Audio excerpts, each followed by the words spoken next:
Hello guys, magandang araw sa inyong lahat.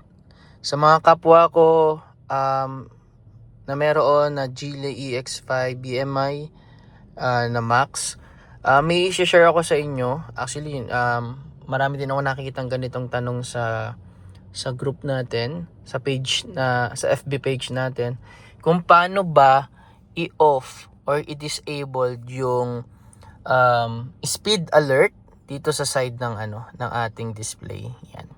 'Di ba? Pag naka-on kasi 'yun, guys, pag na-detect niya kung ano lang yung maximum speed sa mga dinadaanan nyo, mag-a-alert siya na mag-a-alert. So like for example, na-detect niya 20, 30, 40, tapos lumampas ka doon. Paano kung nasa highway ka, maluag, gusto mong humapit? Na-detect niya, ganun lang, 30, 40. So continuous lang yung tunog niya. Medyo kung hindi kayo sanay or medyo hindi kayo hindi okay sa inyo na may tunog ng tunog habang nananakbo. So ituturo ko sa inyo kung paano siya i-disable or paano siya i-off. Okay? So punta lang tayo dito. Syempre before yon dapat naka-drive ka kasi hindi mo siya magagalaw or hindi mo siya madi-disabled or enabled pagka naka-park ka. Okay? So again, kailangan naka-drive. And then punta ka sa iyong punta ka dito sa vehicle settings. Yan. Punta ka sa vehicle control. Punta ka sa drive assist. Okay, drive assist.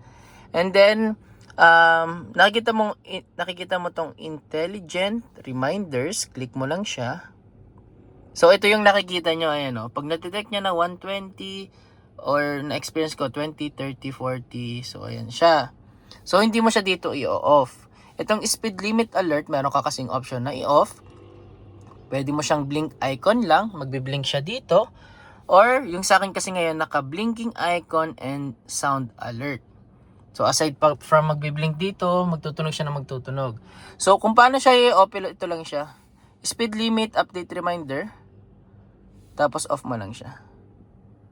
Confirm. Yan na yan.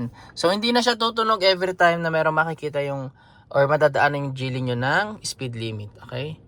So, yun lang guys. I hope may natutunan kayo. Salamat sa inyo and God bless you all. Bye-bye.